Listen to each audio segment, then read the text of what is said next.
So here I have a piece of willow that I turned for a project for a judge that's retiring. I sanded it went through all the grits from 120 all the way to 800, and I'm just going to show you in this video the way that I finished the bowl.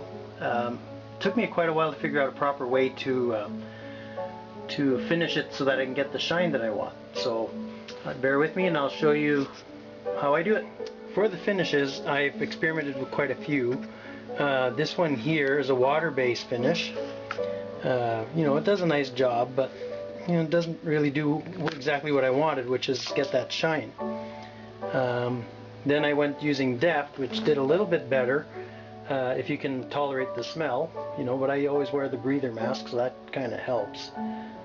Not a bad shine, but you know, still not what I wanted. So this is the latest one I've been trying. I'd like to thank woodturnersresources.com and the boys there for helping me try this stuff. Anyway, I have a picture of each with the results so you can see what it looks like. This platter here, maple platter that I did, was made with Varathane water base. Don't really have much room in the shop to back out, but you can see it's not bad, but not exactly what I was looking for a shine. I'll move around a bit. And the Deft did a nice job also. That one not quite finished yet, but you know, the shine is okay, but it's not really what I was after. I was looking for that mirror finish. So the last one with the wipe-on poly, you can clearly see that I got a much nicer finish. I mean, it's like a mirror glass smooth. Of course, mostly attributed to the fact that I put a little more time and effort on the sanding. I did the same with this one here, but I kind of rushed the end result, so I'll probably be redoing this piece with the wipe-on poly. So this is the finish I'm looking for, and I'm hoping that that's what I'm going to get using the wipe-on poly on that willow bowl. Alright, so I'll show you what I do. I put a little bit of this wipe-on poly in a little tub, which I have right here. Just a little tub, nothing fancy. I used to apply it with a sponge, but I found this didn't do a very nice job. It kind of just soaked up the poly and didn't really go on the bowl the way I wanted to. So thanks to the guys at the Woodturners Resource, I use a cloth, fold it in 4, and apply it that way. So I'll just pour a little bit of the poly in here, and I'll walk over to the lathe there and show you how I finish my bowls. Okay, so I think I'm pretty much ready. I took my poly and I just put a little bit in there, not that much, and I have my cloth here. Nothing fancy, just a cotton bed sheet that's no longer good for use, so I just folded that up. So basically I start the lathe spinning real slow, you know, right now about 66 RPM, and that way it doesn't splash all over the place. I always start on the inside, but you know, that's a preference call. You can do whichever way you like. So I basically just get the cloth wet there and start in the middle and slowly bring it out.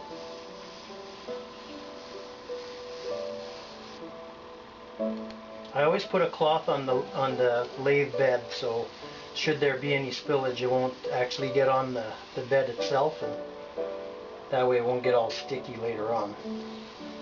I'm sure there's a lot of people that do it just by hand off the lathe, but this is a method that I prefer. I feel I get a nice even coat and don't have to fight with my clumsy fingers.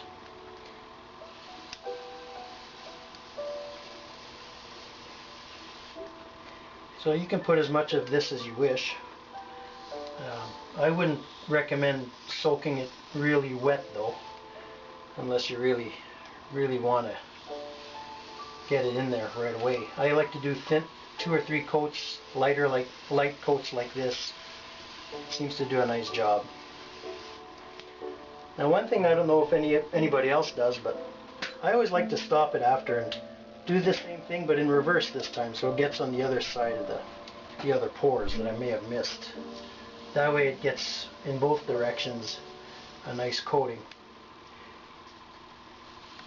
Of course, don't forget, this is just my personal preference. It's not necessarily the way most people would do it, but I find it works good for me.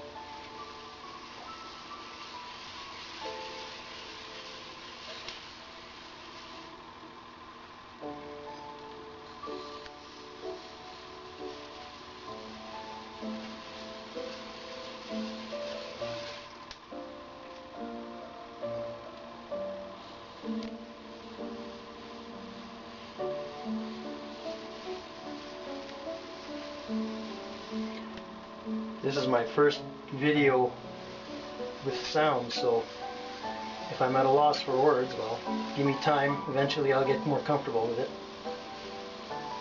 I just basically want to show you what it took me a while to figure out. You know, that's pretty good. Nice first coat. You know, it's got the shine that I want already, but it's not going to stop there. Once it dries, probably tomorrow I'll do it a second time. Like I'll sand it at maybe another 800 grit, and then apply again. I'll do the outside in a minute there. Just going to put more poly in my my little cup here. Okay, so I got the camera repositioned as best I can. Bear in mind I got a small shot, so I really can't move very much. But I'll do the same. This time I will do the outer side. Still spinning at 64 RPM. Just nice light coats.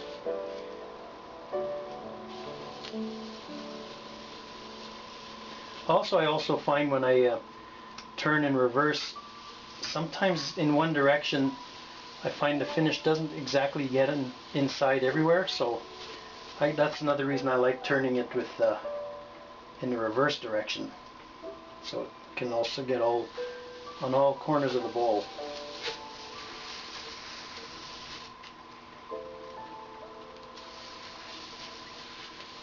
You can usually notice that when you're finishing, you'll see some, when the wood starts to turn dark, when you get the finish on, you'll see some white lines from because it's still dry and the finish hasn't gone in yet.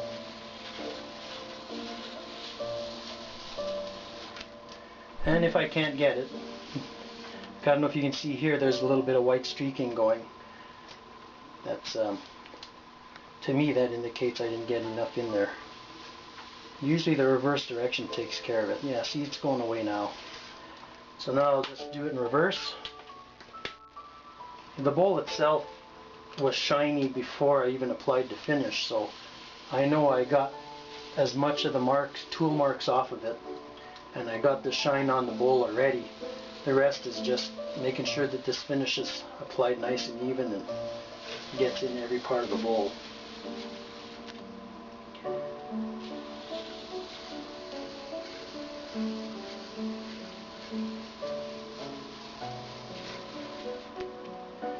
Now, because this bowl has, you probably can't see it with the camera there, but there's bark in here.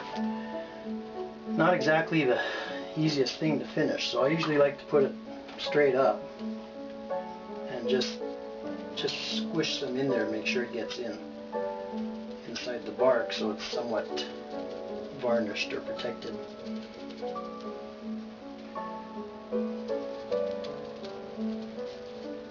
I usually like to cake this one on like in a little puddle because there's so many, some of the crevices are very deep, and I just want to make sure it gets right in there. You probably can't see what I'm doing, but I'm basically just squishing the poly inside that crack so it can get right in there.